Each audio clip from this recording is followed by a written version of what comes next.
Bienvenidos, episodio 66. Mariela Mendoza Solís. Ahí está. Qué bueno que estés aquí, estoy bien feliz. Este es otro sueño hecho realidad de poder grabar episodios en vivo y de tener gente linda. Y estoy ready para aprender y para que me cuentes todo lo que tienes que decir aquí. Vamos. ¿Qué estás haciendo? ¿Qué está pasando con tu vida ahora mismo? Háblame sobre lo que vas a tocar hoy. Cuéntame todo.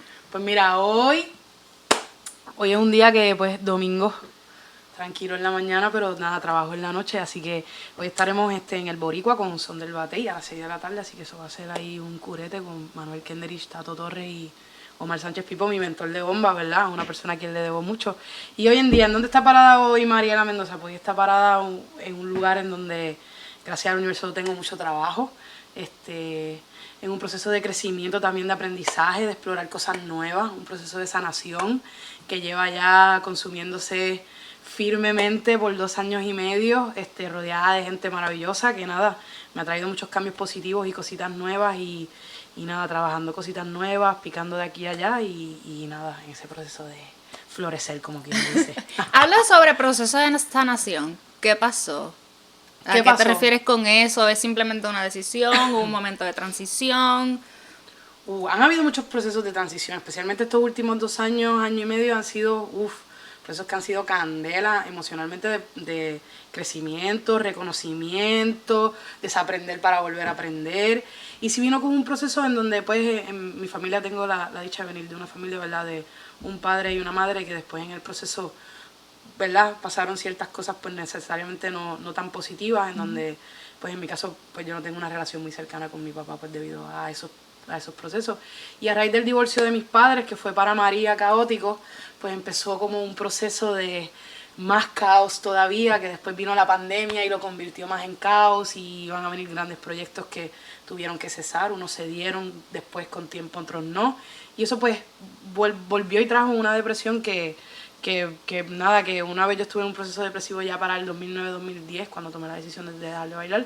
Eso pasó para el 2020, ¿verdad? El 2020. So, ya luego de eso, en el proceso de conozco a esta gran hermana de la vida que se llama Minilka Cabán Casanova, que ella me da la oportunidad de como que decir, mira, tengo un cuarto en mi casa que si tú quieres podemos dividirnos la renta. Y pasamos a ser roommate y ese fue un gran cambio que me llevó a ese espacio de la independencia, ¿no? Yo vivía siempre con mi mamá, con mis padres, luego con mi madre cuando mis padres se separaron. So, empezar ese cambio de independencia a vivir cosas nuevas, pues me llevó a ese proceso de volver pues a accesar a ese proceso maravilloso que es importante reconocerlo de terapia, ¿no? Que me ha ayudado tanto para poder adquirir pues esas pequeñas herramientas que necesito para poder estar en este proceso ahora, que lo agradezco con el alma, y a todas las personas que han estado también en ese proceso de guía, de ayuda, de luz, de estar ahí, pues, y fue un proceso una decisión muy mía, ¿no? También de quererlo hacer para poder estar ahora en el momento en donde estoy, así que sí. ¿Qué hizo clic en tu vida cuando decidiste independizarte y ok, ahora vivo con mi amiga, estoy fuera, salí del nicho de mi casa? Pues mira, la cuestión de las decisiones. Siempre he sido una persona como que las decisiones me toman mucho tiempo porque soy bien indecisa. A veces, pues el proceso de crianza, de la manera como se crió, pues el miedo fue algo que fue base fomentado indirectamente y directamente, ¿no? Y pues también al ser una persona extremadamente tímida, pues tener que es como, ok, ahora estás tú solita, tienes que bregar esto tú, tienes que organizarte. Yo, sagitariana al fin, la organización se me hace bien difícil. So, es esos procesos de tener una conciencia que no tenía antes.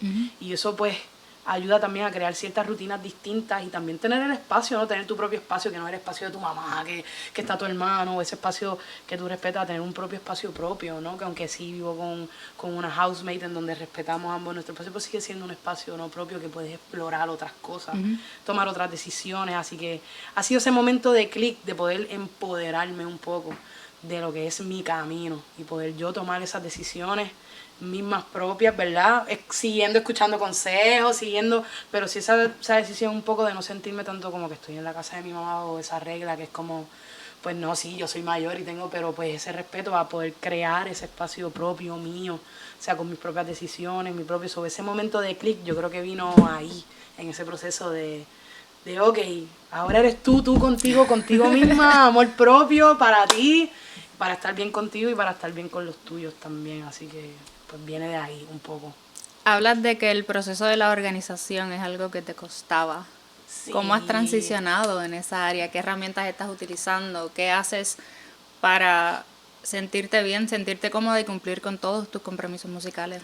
Mira, la agenda ha llegado a mi vida y aunque todavía le soy infiel un poco, pero tratar de como que es algo tan bobo como sentarme a escribir, que me toma tanto tiempo y a veces me toma hacer el espacio por la falta de organización. Pero esas cosas me ayudan, como que ese espacio de poder escribir, ese espacio de tener mis días, de poder darme mis escapadas, de ir al río, que me encanta.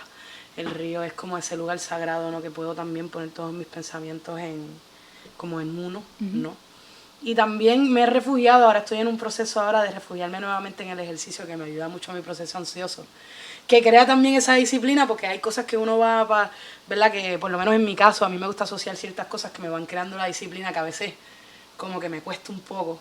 Son esos procesos de como que meterle al fitness pues por salud, como que organizar todas tus cosas para poder cumplir, también reconocer que a veces no todo es trabajo, que uno también necesita ese espacio que es como, pues hay que respirar también, porque después si te ahogas, Mariela, pues entonces estás en ese espacio que puede ser peligroso.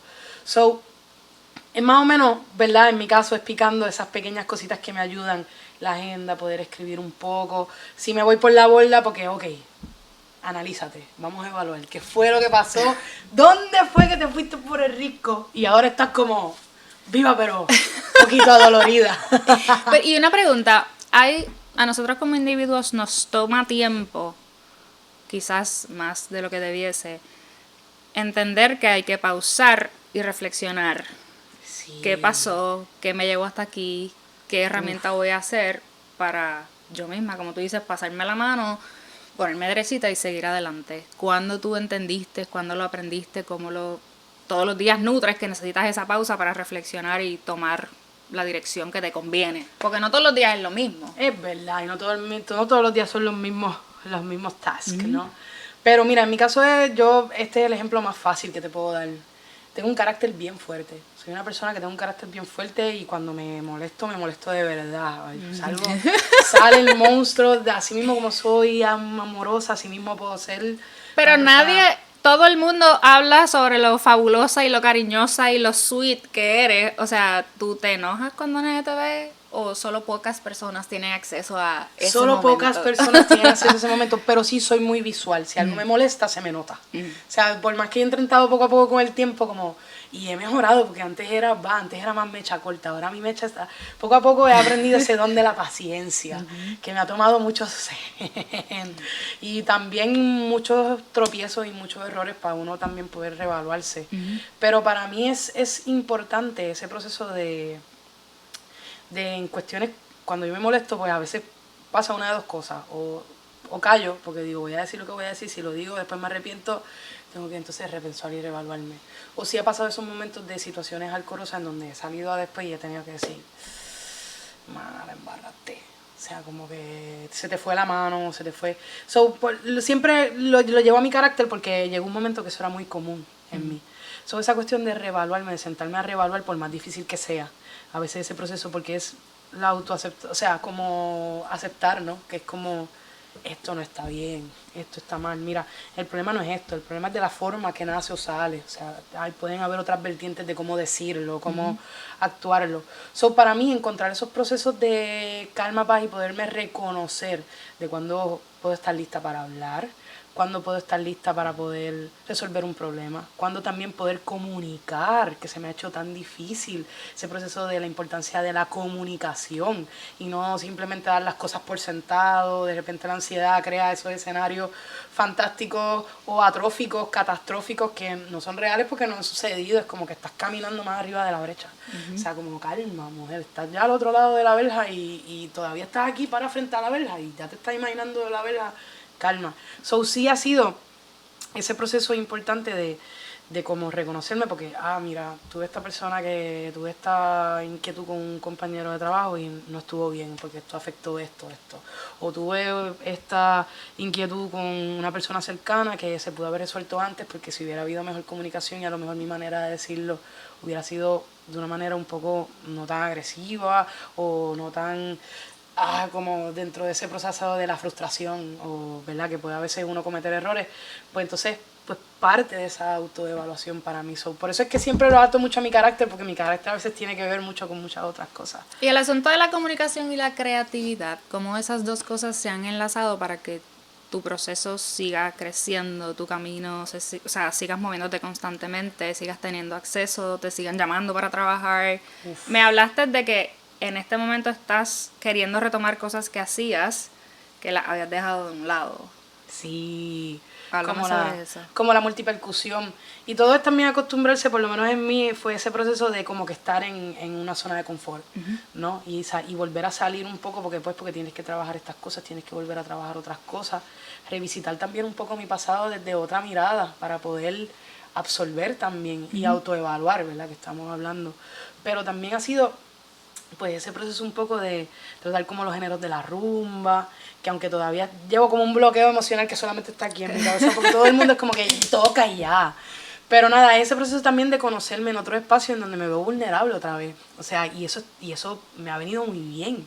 Como que volver a entender, ok, ahora yo soy la estudiante otra vez. Porque pues sí, uno nunca deja de ser un estudiante, pero si uno llega ya a un punto en donde a lo mejor no lo tienes que estudiar tanto, o lo puedes ver de otras formas, o el estudio se evoluciona a otra cosa porque ya entonces entendiste la raíz, o entendiste más o menos cómo va la cosa, pues es más fácil. Pero entonces ponerme en esos espacios nuevos, ¿no? Donde hay nuevas cosas para explorar, en donde, ok, ¿qué te sale, qué no te sale, qué te atrae, qué te da más difícil, que tienes que sentarte ahí como firmemente, porque si no lo haces cierta cantidad de días de esto, pues no vas a ver cómo ¿verdad? Puedes ver ese progreso, ¿no? Que a lo mejor queremos ver. So, para mí estar evaluando todas esas esquinas, ¿verdad? Un poco así tratando. En mi caso, ¿verdad? Vengo de una área del baile, en donde en algún momento el cuerpo fue mucho, ¿verdad? Visto. Yo siempre fui una persona llenita, so, sí tuve mis complejos de, ¿verdad? De ser gorda, ¿no? En el proceso de mi cuerpo, de la obesidad, ¿no? Que es la manera correcta. So, ahora también aprender a amarme, así mismo como soy. Y aunque estoy en un proceso de salud, porque es por salud, ¿verdad? De bajar un poco de peso y eso, pero sigue siendo desde ese proceso de me abrazo y me quiero a mí misma, ¿no? Como soy, no como estoy. Y pues nada, todo eso son cosas nuevas para mí, sobre ese proceso de a ver cómo pico, cómo voy, si me levanto, pues lloro un poquito, y salgo y sigo caminando. Mencionas el baile. Antes de la música, llegaste al baile, conociste el baile niña. Sí, esa es mi primera ¿Cómo pasión. llegaste ahí? Mira, pues eso es tan fácil y tan sencillo como un cuento tan cómico. Yo era un poquito zambita, específicamente metía mucho la pierna derecha. Y a mi abuelita como que mi mamá siempre habla que a mi abuelita eso como que le daba estrés, y pues lo que te ponían antes eran las botas. Para mi abuela estéticamente eso como que no le gustaba, y da la casualidad que en la farmacia donde ha trabajado mi mamá toda la vida como licenciada, tenía una clienta que cogía clases con esta maestra que se llamaba, ¿verdad? Con su maestra en aquel entonces, tengo entendido que todavía está, ¿verdad?, dando clases, Lola Sánchez.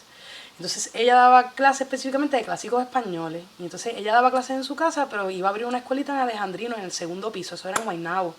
Y mi mamá como que quiso darme la prueba, y recuerdo que tenía dos propuestas, había una maestra de ballet y estaba ella. Como que para el ballet pues no lo vieron posible, porque como que mi mamá siempre, yo no me acuerdo mucho de eso, pero mi mamá dice que como que no me gustó la clase, y pues obviamente yo era una persona bien llenita, ballet eso es como bien estricto, que si la forma, que si esto, que si quieren caribeñas como si fueran francesas o rusas, y pues es también otra realidad.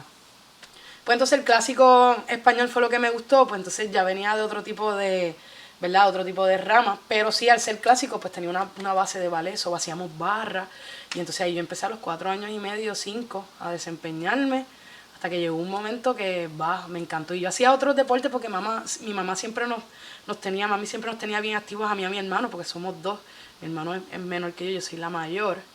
Entonces siempre nos tenían manualidades, yo cogía clases de natación, pertenecía al equipo de baloncesto de la escuela, cosas de cerámica, aunque yo era bien changa, porque yo era bien tímida. Para mí hablar con la gente eso era lo peor, como que yo siempre escondía detrás de mi mamá y siempre hablaba con mi hermano, pero se me hacía bien difícil esa interacción, siempre lo recuerdo así. Pero ya después cuando me iba soltando, alguien me iba buscando la vuelta, pues era otro cantar. Pero el baile sí me llamó mucho la atención y mi mamá era como bien GI en esas cosas, como que tú quieres hacer esto, tú quieres cumplir con esto, pues esto es una responsabilidad que tú vas a tener, ¿no? Y así fue que lo fui desarrollando y mi maestra también nos llevaba muy, como que yo recuerdo cosas así como cosas bobas, pero bien, bien interesantes, como ya cuando ya era un poco más, tenía como los 10 años, por ejemplo, si se nos quedaban las castañuelas, pues ella nos alquilaba por 50 centavos. Porque era esa cuestión de aquí, de que si tú tienes tu clase de baile, pues tú tienes que tener la responsabilidad de cumplir con todas tus cosas, tienes que hacer tu bulto. No es que tu mamá te va a hacer tu bulto, es que tú te tienes que encargar de esas cosas y mamá te asiste y te ayuda. Esas cosas también crearon otro tipo de independencia. Quizás por eso no fue tan difícil cuando te independizaste. Puede ser. Más bien fue como la parte emocional, más que la parte emocional y monetaria también, porque no es lo mismo. Pero sí, en ese caso sí ya era un poco más independiente. Y Lola me acuerdo que poco a poco nos iba introduciendo a palos flamencos, que los palos se le llaman a los diferentes ritmos. Flamenco es el género. Y dentro del género tenemos muchos ritmos o muchos palos flamencos. Y pues ella iba coqueteando con la bulería, iba explicando muy bien. Yo era bien estudiosa porque me gustaba mucho, yo era bien fiebrúa.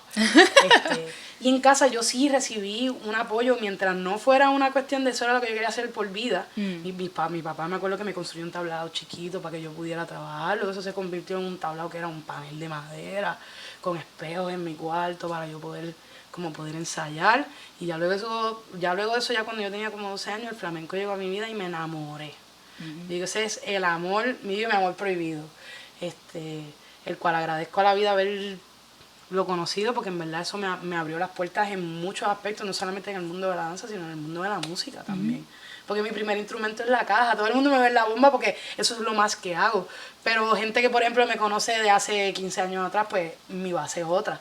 Eso me abrió mucho las puertas y al haber tenido esa base de moverme con gente mayor que yo, pues también gente que ya había vivido otras experiencias, pues eso también me trajo otras experiencias también vividas a través de ellos.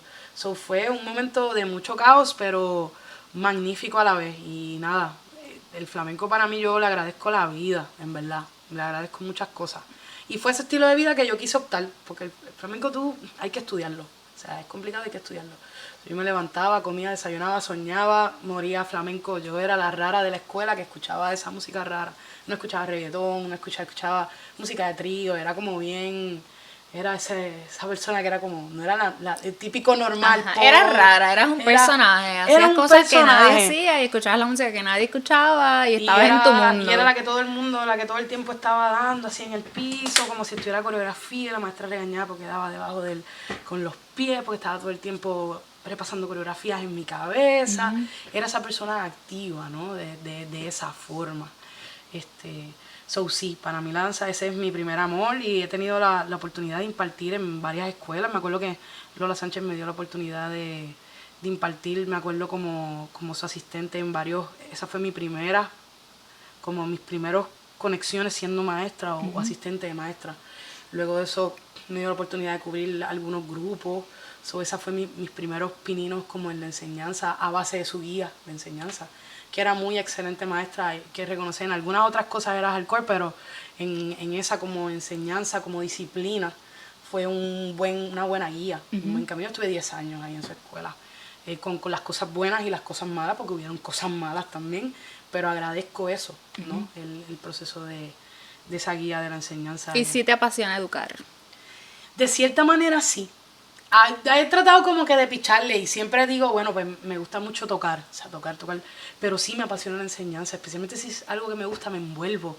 Entonces me gusta explicarte todo, qué es lo que para mí significa, qué es lo que podemos significar, buscar las maneras de cómo esa persona puede aprender, si tú aprendes por sonido, si tú aprendes por números, como que sí me gusta el uno a uno con la persona y eso sí lo llevo muy en la vena porque he tenido, gracias al universo, me gusta siempre tocar madera, siempre es ese proceso de que agradezco que aunque he tenido maestros jalcorosos y maestros no tan jalcorosos, siempre he tenido maestros excelentes, buenos maestros. O sea, independientemente hayan pasado después ciertas situaciones que se hayan transformado ciertas cosas negativamente, pero dentro del proceso sí tuve unos maestros que estuvieron ahí presentes y que dieron ese pinino de guía para mí, porque yo digo, uno empieza por los maestros, o tú aprendes y de ahí eso se va caminando. So sí, puedo decir que me siento muy agradecida y lo agradezco todos los días de haber tenido los maestros que me he topado tanto aquí en esta isla tan hermosa que me vio nacer de esta nación que soy, así mismo como los que he tenido afuera, como en España, maestros como Eva la Hierbabuena, La Farruca, mi maestro de cajón Ramón Porrina, aquí Lola Sánchez, Maruja Pastor, hasta cierto modo también, aunque era más trabajando, pero con ella tuve mucha calle, Ana de Rocío, también gente de aquí de Puerto Rico, el mejor amigo de mi papá que se llamaba Alex de la Cruz, fue uno de los mejores guitarristas de flamenco que tuvo Puerto Rico, y esa era la vena directa, donde yo iba a ensayar a su casa, la nena, como si yo fuera su hija, que siempre lo llevo en el alma, y nada, y esos caminos también de gente que vino aquí a Puerto Rico, que abrió también ese espacio de enseñanza, ¿no? Y hablo ahora del flamenco porque vienen muchos más, Enrique también, Jan de Alcázar, son muchas compañeras, Jessica Monzón, Ana María Barceló, Patricia Muñiz, han sido muchos en el mundo del flamenco. Y compañeros guitarristas hay un montón, Carlos Pacheco, yo no hay gente que poco a poco me he topado en el camino y muchos más que se me quedarán porque son varios que también abrieron esas puertas y pues en ese proceso pues uno va aprendiendo y de verdad yo pienso que sí, que a veces lo reniego porque también viene con eso, pues hay que ser responsable en la educación, cuando uno enseña uno tiene que tener una responsabilidad de que no solamente de que la información que le estés llevando esté llevando lo correcta, sino de lo que lo estés hablando, pues por ejemplo yo vengo de una zona que era como bien castrante, maestros que también eran como que es lo que yo digo y si es algo no son más. También aprender en el proceso que hay cosas correctas, pero también pueden haber diferencias, ¿no? Y enseñarle al estudiante que yo te enseño esto, porque así fue que yo lo aprendí, yo te digo dónde lo aprendí, cómo a lo mejor yo lo he desarrollado a mi forma, pero que sepas que pueden haber una y un misma, o sea, como de ideas y formas. ¿Y cómo cuando entraste a la bomba? ¿También tuviste maestros castrantes y una experiencia así un poco intensa? No. ¿O por eso es que Sí te quedaste y no. en la música como que, ok, no, espérate un momento. Esto Sí. del baile sí, ok, lo amo, lo aprecio en mi vida, está en mi sangre, está en mi vida, en mi ser. Pero esto de la música es otra esquina, es otra cosa. Sí y no, porque en verdad cuando yo entré a la música fue como un refugio de la danza, porque fue ese proceso donde yo caí en una depresión atroz, en muchos procesos de cambio, porque fue como ese proceso de, ok, acabo de llegar de España, dejé de bailar por ciertas situaciones, cambio a la percusión, porque entonces si no voy a bailar en la tabla, lo voy a hacer desde la caja. Pues entonces cambio de escuela también, de una escuela pequeña católica a una escuela militar, que por grupo habían 3 grupos. O sea, entonces todo eso dio paso a que la música ¿verdad? Funcionara de otro refugio. Y lo que hay de diferencia entre lo que yo llevaba tocando cajón a lo que yo llevaba la bomba eran 2 años. Porque yo empecé en el 2009 con la caja, oficialmente. Y en la bomba yo empecé en 2011, o sea, finales 2010, principios 2011. O sea, que fue ese proceso también bastante cercano. O sea, la bomba sirvió como un refugio, un poco. Lo que pasa es que sí surgió de un gusanito, porque en la escuela donde yo estudiaba, que era la Bayamón Military Academy, tenía este maestro de música que se llama Jonathan Alcántara, radicado en Puerto Rico, pero nacido y criado en República Dominicana. Entonces él me dio una asignación de que yo tenía que hacer un número de bomba puertorriqueña. Y yo recuerdo que yo lo miré y le dije, ¿qué? Y para aquel entonces, Eric Robles, plenero, que hoy en día también es salsero también, que canta con la orquesta, ya mismo me voy a acordar de la orquesta. Entonces la cuestión es que Eric ya era plenero, ya yo había tenido un contacto con la plena indirectamente, del vacilón que él llevaba sus panderos de Charlie Vega, él tenía el seguidor y tenía un requinto, eso era lo que había. Jodíamos a cada rato por ahí, para cantar cumpleaños a todas las maestras, con tal de cortar clase y tocar música, eso era lo que había. Entonces él me dio esa asignación y yo me quedé y qué bomba. Y me acuerdo que nunca se me va a olvidar, fue como, yo no puedo creer que yo, que no soy de Puerto Rico, que sí siento que soy de aquí, pues llevo un rato viviendo, sé lo que sea bomba puertorriqueña y tú no sepas lo que sea lo tuyo. Y eso a mí me dio como una rabia interior. Fue como, ¿es verdad? Tú sabes lo que es, yo no sé lo que es. Y empecé a indagar, empecé a buscar. Mira, aplausido.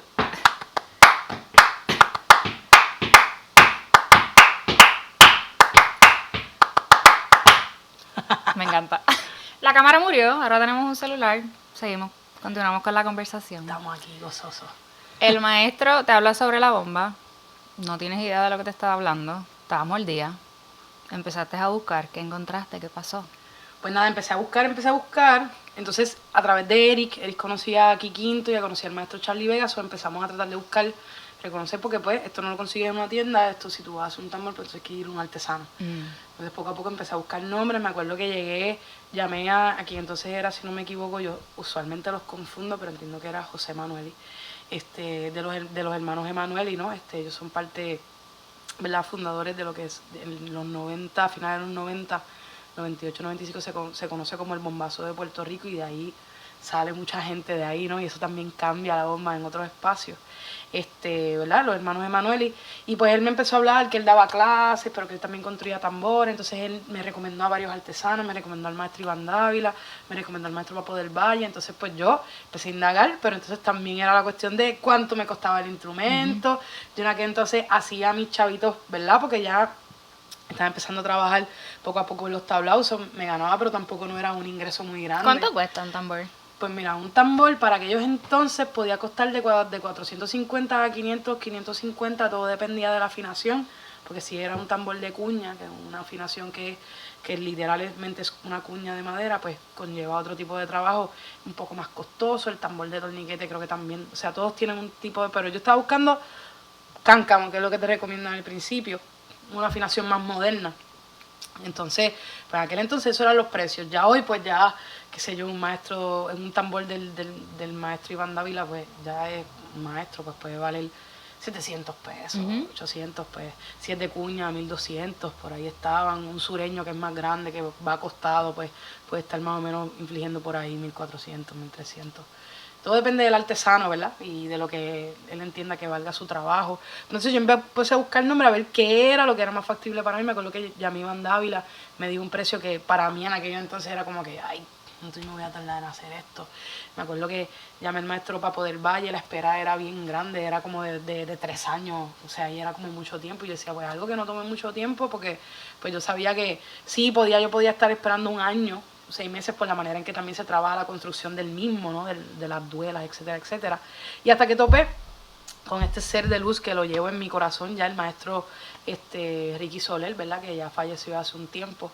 Y Ricky Soler, me acuerdo que yo lo llamé y le dije, mira maestro, mi nombre es Mariela, yo soy de Bayamón, yo no conozco nada de esto, yo tuve una asignación y como que me interesa mucho esto y me gustaría adquirir un tambor, pero yo no sé el costo, no sé nada. Yo le fui bien sincera, yo no sé que si de medida, yo quiero un tambor.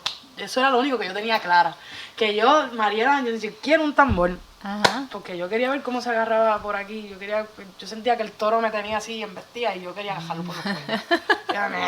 No. Pues entonces, pues la cuestión es que nada, que en ese proceso, pues él me dice, mira, negrita, vamos a hacer esto. ¿Puedes llamar negrita? Y yo así como, lo que sea. Y me dijo, mira, vamos a hacer esto. Yo tengo un grupo que se llama Rumba Cuembé, ¿verdad? Que estoy con aquel tipo quien era su esposa, Milady. Entonces, digo, estoy ¿verdad?, con mi grupo, yo voy a tener una actividad en Vega Baja. Si tú me puedes dar un depósito de 100 pesos, y tú vas a dejar el tambor en 475. Ese fue el precio más económico que yo encontré y yo dije, ok, esto no es imposible, pero es posible. En Navidades tú te botas y pides chavos para todo el mundo. Dices que no quieres copa, que lo que quieres es chavo. Más lo que hagas aquí y allá, pues, y así fue.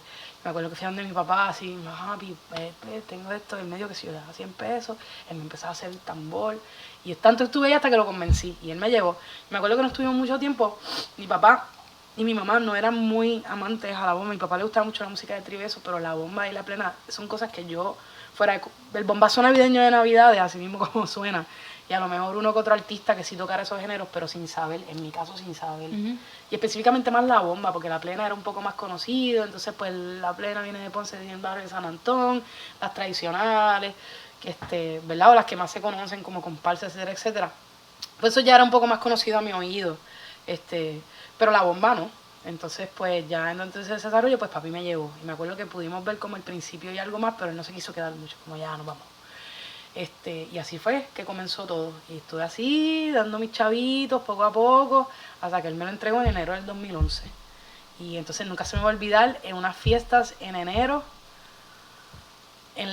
cuando don Modesto Cepeda tenía la escuelita en Playita, o sea, su escuelita de bomba, era en Playita y en una fiesta tarde en la noche que me acuerdo que yo lo fui a buscar, me acuerdo que él fue, yo por eso siempre le agradezco tanto, él me dijo, mira, Erika, necesitas un cover para esto, yo te voy a buscar, ¿puedes conseguirme 150 pesos más? Nunca se me olvide, y yo, dale maestro, yo te voy a dar el cover. Él me acuerdo que me hizo la llave del tambor, él mismo me la hizo y la tengo todavía en casa, la conservo con mucho cariño, no la saco para ningún lado, la tengo ahí, la uso en casa y ya está.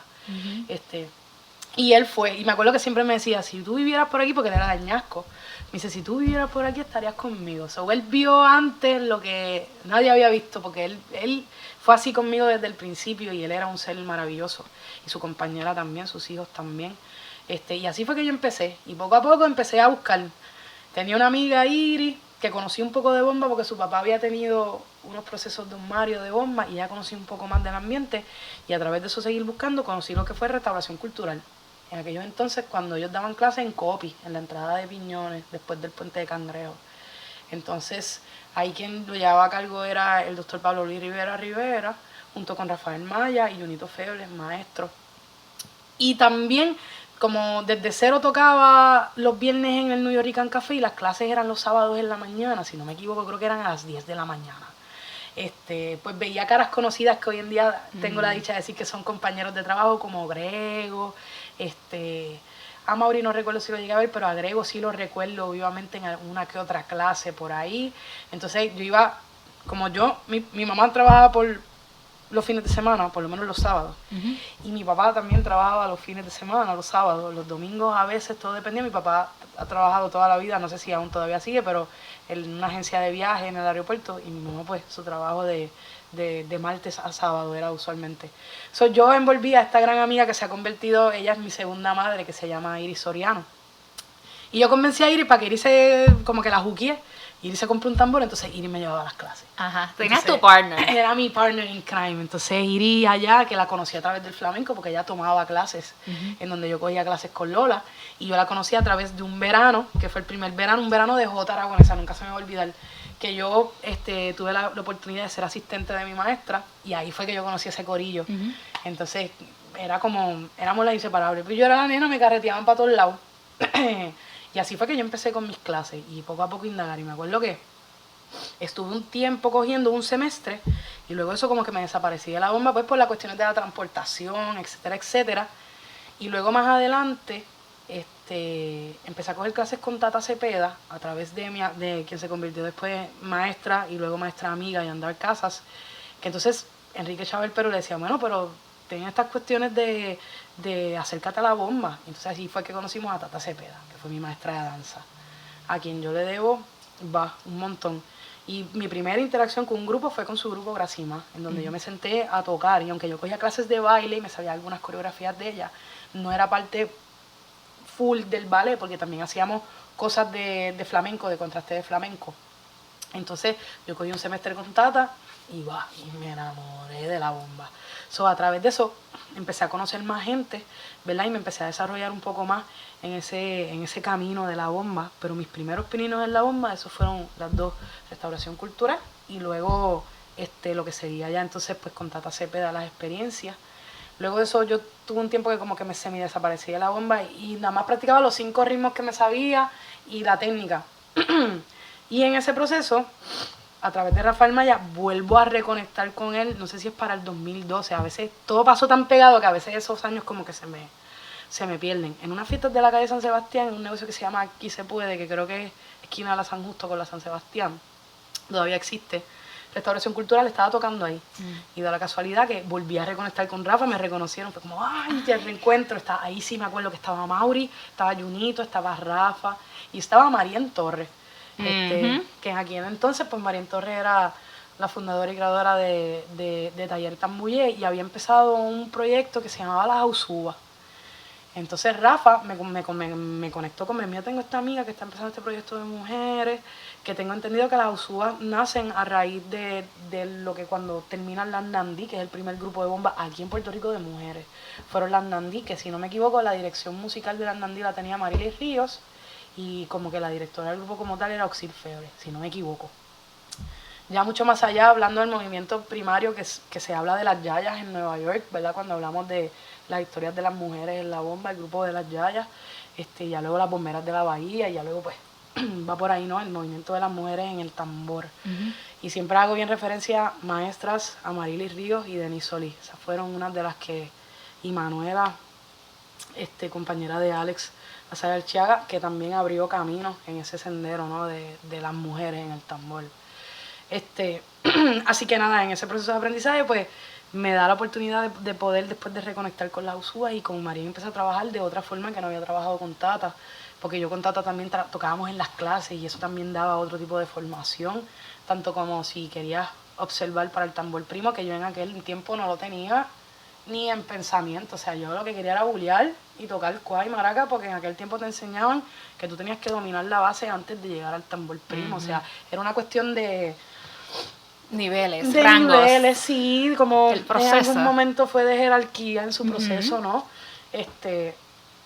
Y aunque sí no tenemos datos de mujeres que tocaban profesionalmente, sí a veces hablamos con las maestras que decían que sus casas se les permitía tocar, no era que se les prohibía el tambor, pero profesionalmente ante la ola pues no eran tocadoras, eran o bailadoras o eran cantadoras, que sí se podían de vez en cuando sentarse en un tambor, pero no profesionalmente, como que no, yo soy tocadora, ¿no? Como por ejemplo para mí una de las primeras en yo ver, antes de ver a Denise, fue Amarilis.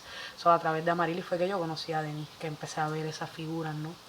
Es parte de un poco de ese proceso de nada, de qué sé yo, como buscar, no, esa vuelta. Y así entonces, nada, fue que empezó mi desarrollo en la bomba. Y curiosamente, después que yo estuve un tiempo en la USUBA, llegó un momento dado que después de estar como 2 años y medio o 3, dejé de trabajar con ella porque pues estaba haciendo otras cosas. Entro a trabajar en otros espacios como Mayagüez, que me trajo también otros espacios con Kili Vialis, que me da la oportunidad de estar en su grupo Calle Cultura. A través de ese proceso, para el 2013 más o menos, conozco a Omar Sánchez Pipo, que es mi mentor, director y cofundador de Son del Batey, que ya curiosamente yo lo había conocido antes en el Boricua, pero no fue hasta por lo menos 2 o 3 años después que caigo bajo su ala, y yo digo que siempre fue él quien me observaba y él fue el que como que prestó atención, porque yo lo veía mucho, y yo vuelvo y lo digo, yo nunca se me va a olvidar, yo una vez lo vi subiendo y lo vi haciendo unas cosas, subiendo el tambor, y yo quedé enamorada de su manera de tocar, de la manera en que él hablaba en los espacios, cómo él se comunicaba con la voz, porque para mí en el flamenco lo más importante es el cante. También fue esa cuestión de cómo yo poder asociar ciertas cosas para que se me hiciera un poco más fácil. Pero se te hizo difícil en realidad, porque tú Sí. dices, conecté esto, hice esto. Tú has tenido muchísimos mentores, mucha gente que te ha apoyado, te has expuesto, obviamente viendo, escuchando, practicando, participando en clases, pasaste por todos los instrumentos de la base, o sea, han pasado muchas cosas, pero ¿dónde estás ahora? ¿Si sientes que fue un proceso largo para ti? ¿Estás donde quieres estar? ¿Ya has pasado por todos los tambores, por todos los instrumentos? ¿Te falta algo? ¿Qué piensas de ti ahora mismo dentro de la bomba? Dentro de la bomba me siento en un espacio, ¿cómo lo digo? ¿En qué forma lo puedo como describir? Me siento en un espacio que por fin siento que he hecho clic, que he podido entender. ¿Que ha sido un proceso largo? Me ha tomado 10 años, un poco más, poder entender. Porque yo digo que mi espacio de trabajo de la bomba, que yo me he sentido bien con mi trabajo, que digo, wow, escucho cosas que me gustan. Te puedo decir, hace 3 años o 4 atrás. Y eso no es mucho. Y cuidado, y 3. O sea, ese proceso de yo poder engranar ciertas cosas para decir, ya yo entiendo de dónde es que viene el lenguaje, ya yo entiendo de dónde conecta esto, dónde conecta el otro, poder entender mejor a los maestros. Y sí, por lo menos en el proceso de la bomba y en la música en general, sí estoy en un espacio que es como, wow, que a veces para mí es hasta un poquito como no creíble, porque nunca lo pensé así. O sea, fue un proceso de, yo iba caminando con la música, iba caminando con la vida, porque fue lo que me sostuvo también por mucho tiempo emocionalmente para poder trabajar ciertas cosas, pero no fue que nunca me imaginé estar en el punto en donde estoy ahora, teniendo a las personas que tengo a mi alrededor, trabajando con las personas que estoy trabajando, que en un momento fueron gente que yo sigo admirando, que nunca pensé que iba a poder trabajar con ellos a su lado dentro de sus proyectos. Eso para mí ha sido la vida. Eso ha sido... Cabe señalar, que me lo contabas antes de que comenzábamos a grabar, que no necesariamente recibiste el aplauso o el sí de tu familia cuando coqueteaste con la idea de dedicarte profesionalmente al arte. Claro. Y de verdad, eso es un punto bien, bien interesante para mí, pero sí, por lo menos mis padres en aquel momento no fueron tan receptivos a la idea de yo poder, o sea, de esa idea de como que tú puedas vivir del arte, porque sí, hay que admitir que aquí en Puerto Rico ser artista conlleva mucha energía, o sea, es un non-stop, porque si no, pues, te paras, te frizas, te enfrías, se acabó. Volver a moverse, y como es un trabajo tan independiente en donde, en verdad, lamentablemente vivimos en un espacio donde no hay muchos recursos que ayuden a los artistas, y en verdad, tú puedes dar todo sustentable, pero sí siempre hay un punto donde uno dice, pues se necesita ciertas ayudas y ciertas cosas. Y sí puedo entender como que hubo mucho tiempo que yo tuve mucha frustración y mucha rabia y eché mucha culpa, o sea, porque... Pero en el proceso sí he aprendido pues que nada, todo el mundo va aprendiendo en su desarrollo y nadie nace con un manual. Y sí, yo tuve esa receptividad que cuando en aquel entonces era danza lo que yo quería estudiar, hubo un no por parte de mis padres como algo bien definitivo. Y yo pues también cedí porque yo no veía la opción de pues mira, cojo un préstamo estudiantil y me voy a hacer, porque pues en mi casa ciertas cosas, específicamente mi papá, esa visión del control, ¿no? El masculino, siempre él con la cuestión del control, pues fue muy así, control. So, es como que si no estás conmigo, vamos a ver cómo sobrevives. So, había mucho miedo. So, yo accedí también y traté, y al final como que era el destino hizo lo que tenía que hacer y el camino hizo lo que tenía que hacer. Pero sí fue bien cuesta arriba. Yo tuve que estudiar 3 años de ciencias forenses que fueron entre la depresión, los cambios abruptos, el tratar de forzar algo que yo sabía que podía hacer pero no lo quería hacer. Era como, esa cuestión que tú dices, tienes que hacer algo pero no lo haces, pues no lo estás haciendo porque no lo quieres hacer. Si sabes que lo tienes que hacer y no lo quieres hacer, pues es más difícil. Pues era más o menos esa cuestión. Más batallando con la música, pues yo ensayaba con cojones, tenía muchas actividades de flamenco, o sea, tocaba un montón flamenco. Hubo un momento dado que aquí no había muchos cajones, o todos esos proyectos me cayeron a mí por default, y eso fue lo que me hizo crecer a cantazo limpio. Como yo practicaba en casa, pero a veces era... Una vez yo tuve la oportunidad de coger clases con Israel Suárez el Piraña, y yo le pregunté cuántas horas él practicaba al día. Y él me miró y se echó a reír y me dijo, en verdad, hubo un tiempo que yo estuve, pero lo demás hacer la marcha en el trabajo. Me decía, tengo la bendición de decir que tengo tanto trabajo que según voy caminando voy aprendiendo. Me dice, no es lo mejor, hay que sentarse a practicar. Pues a mí en el flamenco me sucedió eso. Bajo la marcha también fui aprendiendo, porque era cantazo tras cantazo, ¿verdad? Pero era ese proceso de también de, pues yo no vengo de una parte musical, a veces me estás hablando musicalmente y yo no te estoy entendiendo. O sea, eran muchos procesos. Y en cuestión de mis padres, pues también venir de una base no musical, que a lo mejor conociendo gente que vivía en la música, pues que no la pasaba tan bien, o también hay que ver desde la perspectiva que se ve, ¿no? Porque a lo mejor lo que para ti son unos lujos, para mí no, eso no es lo que yo necesito, ¿no?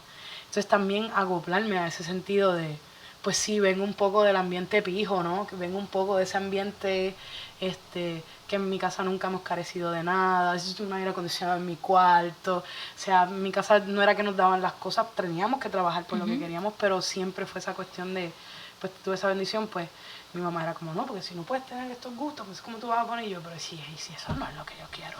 O sea, es un poco también... Sí pasa, exacto. Nuestros papás quieren que seamos farmacéuticos, doctores, ingenieros, sí, y que tengamos mucho dinero. O esa cuestión de autosustentabilidad del dinero, que si no haces mucho dinero, pues no vas a estar bien. Pues sí, pero también en la vida uno hay que pasar unas cosas... O sea, no es que yo no esté goleado en cuestiones de dinero, porque a veces uno está bien, uno tiene momentos bollantes, pero también es lo que tú decides y lo que tú deseas hacer dentro del camino y con las consecuencias que sean positivas o negativas, y tú vas... Pero sí fue ese momento de yo no tener ese apoyo que sí venía, porque no fue un apoyo que nunca sucedió. O sea, mis papás me llevaron a España 2 veces, o sea, para yo poder aprender, inclusive en el proceso de yo querer dejar de flamenco, mi mamá intentó de que yo no dejara de bailar, y yo necesitaba un break, y ella intentó lo más que pudo, y yo, en verdad, fue mi decisión estaba destruida, yo dije, no, yo necesito un break. Pero sí fue ese proceso me tomó mucho tiempo reconocerme para yo poder decir como que llegó después del tercer año, después de yo sentir que yo no tenía ningún tipo de apoyo, que no era cierto a mi alrededor, fuera de mi casa yo tenía apoyo para poder hacer otras cosas. Pero en ese momento tú no lo ves, o sea, tú pues si no son tus padres, pues es bien difícil ver quién más te apoya, ¿no? Que al final del día tus papás siempre han estado, siempre te lo dieron todo, como tú dices, no era regalado. Claro, tú tuviste que ganártelo, había que trabajarlo. pero el apoyo, el amor, la familia siempre la tuviste. Claro. Ellos se esforzaron porque tú practicaras actividades extracurriculares Sí, que no eran siempre gratis. no eran porque gratis, estar en, eran o sea, costo que y- esa pasión crezca y que tú hayas podido crecer dentro de una familia que te permitió el acceso Y a la eso creatividad yo y al arte es un gran regalo, por eso lo estás aquí hoy. agradezco, sí. So, para mí fue bien contradictorio el no. Exacto. Fue como... Pero yo obviamente, Es entendible es de ese también. desde ese espacio que quieren lo mejor para ti. Claro, y el temor de, ok, mira, so, hubo un proceso para mí que sí hubo mucho coraje y mucha frustración, porque a mí la frustración se me vuelve en coraje y rabia, he aprendido eso en terapia. So, también ese momento también de reconocer y agradecer, porque eso también creó otros caminos que tampoco yo no estaría aquí. Claro. So, también, igual también digo, bueno, ¿y qué hubiera pasado si me hubieran dicho que sí? A lo mejor, pues, pero eso pudo haber pasado, yo no sé ahora, eso no es. Pero Eso no hay no es mi tiempo que presente. perder pensando en Pero eso. no hay tiempo que perder, es simplemente recapitular para poder agradecer, reevaluar aquellas cosas que estuvieron mal, si se tienen que hablar, se hablan en la mesa y se sanan, eso que es tan importante de sanar. Pero también, vuelvo y lo digo, fue un poquito ese trago amargo de lo sorprendente por el apoyo que había tenido por parte de ambos, inclusive hasta de mi hermano, que siempre estaba ahí como, bien, Y el rol como mujer dentro de la música, ¿cómo se te ha dado eso? Uy, eso ha sido un camino bien interesante a estudiar, por lo menos para mí, especialmente que empecé tan joven, rodeada de mucho hombre machista. Porque el flamenco, Macharrán. mucha macharranería, en el flamenco había mucha macharranería. Y luego en el ambiente de la bomba también. Y yo siendo una niña muy callada en aquel entonces, ahora una mujer con un poco más de voz. Le doy gracias a todas esas mujeres que han estado alrededor mío, que me han dado la guía necesaria para yo poder ser hoy quien soy hoy en día. He aprendido que a veces el silencio, el que calla otorga, a veces es importante observar, pero sí ha sido bien cuesta arriba. Especialmente en los momentos de tu poder diferenciar de cuando es que genuinamente hay un error o cuando tú me estás juzgando por ser mujer.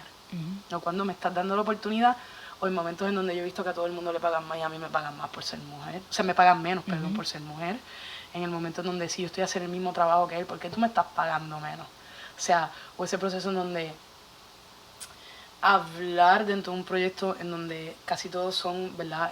Masculinos, a veces es más difícil que tu voz sea oída.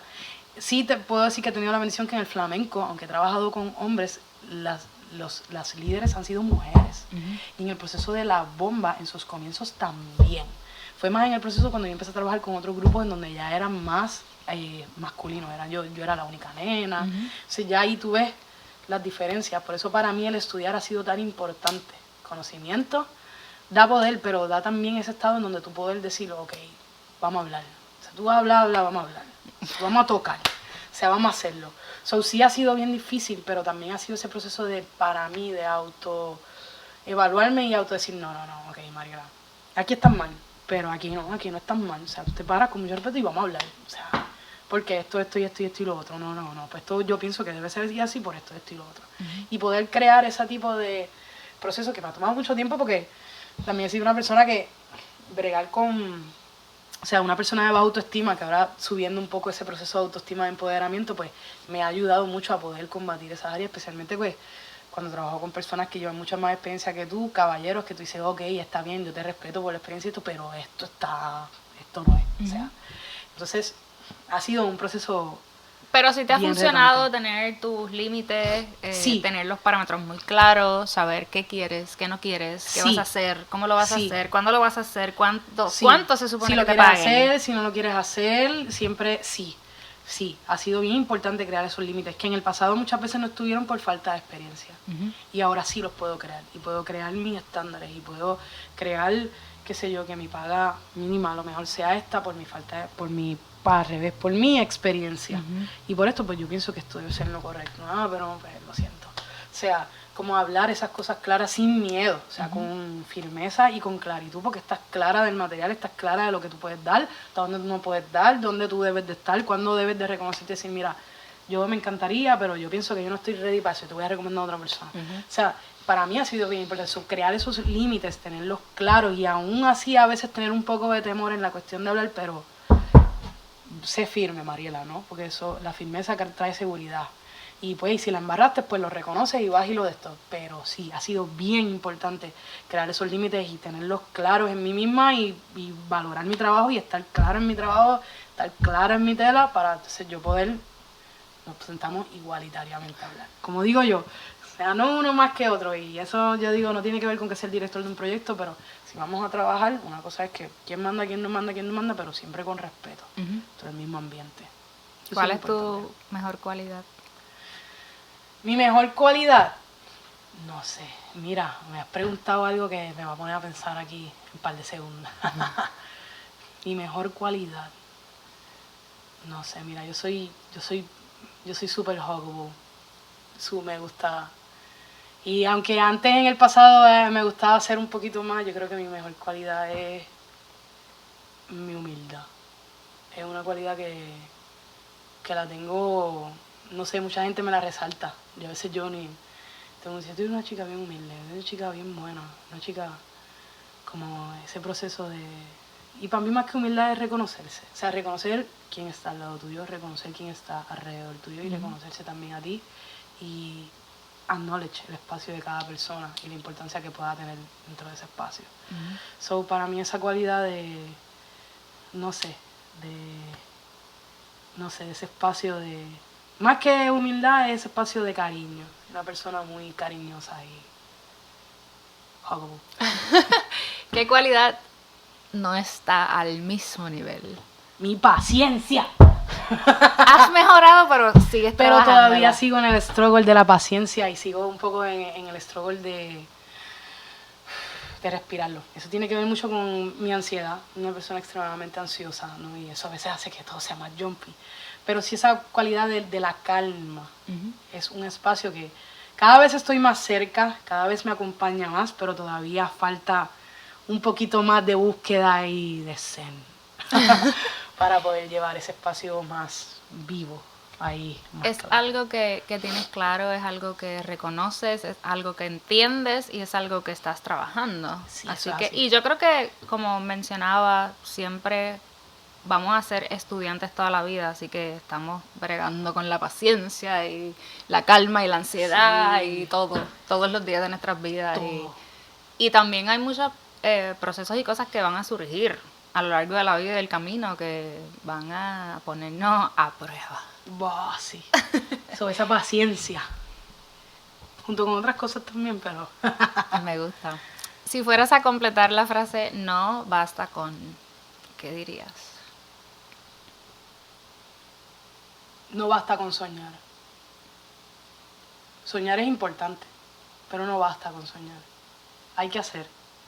Hay que hacer y más que hacer, hay que accionar. Que cuando uno acciona, uno ve el cambio. O sea, como es ese portento, uno sueña y eso es lo que da la ilusión, ¿no? Y ese mi yo del pasado viendo, mi yo del presente viendo a mi yo del pasado y revaluándome ahora mismo sentada en esta mesa. Soñar es lleno de ilusiones, pero hay que trabajar los sueños. No basta con soñar solamente. Wow. Ahí está. ¿Algo que tengas planificado a corto plazo o a largo plazo que le falte a tu carrera o a tu vida personal? Sí, a mi vida personal, ahí pueden ser que falten varias cosas, pero por lo menos ese proceso nunca me he dado en mi vida personal, lo digo muy abiertamente, es la primera vez que hablo tan abiertamente, pero nunca he tenido tiempo para tener un compañero, una persona de eso, esa búsqueda de tener, no necesariamente una búsqueda, pero algo que llega, por lo menos en lo personal. Esa persona que acompañe, ¿no? Ciertas cosas sería muy bonito encontrar. Y también en mi vida de carrera musical, profesional, por ahí, poco a poco, bien lento, porque las cosas se cocinan lento. Si de repente voy muy rápido, se me quema el arroz y el pegado se me daña. Pero tan rico que es. Mi abuela hacía, mira, mi nana hacía bolitas de pegado, mamá Bruni hacía bolitas de pegado y las embajaba así con salsita así de las habichuelas y eso era la vida. Y se me quema el pegado, ahí no está el gozo. So, prontamente pensando un poco en mi proyecto musical, un poco dentro del ambiente de la bomba. Así que esos son mis próximos pensamientos y mis próximas energías van un poco más hacia desarrollar ese proyecto a base de mis propios gusanitos. Yo digo, esa cuestión que me inquieta, ¿no? So, vamos a ver, eso está por ahí. Esas dos cosas en los dos están por ahí. Me encanta. Bueno, agradecida de que Para mí ha sido un verdadero placer. hayas estado aquí conmigo. Te abrazo. ¡Sí! Así que gracias, de verdad. Así que Te deseo el mejor de los éxitos y nos veremos en la próxima. gracias, de verdad que sí, Chao. realmente.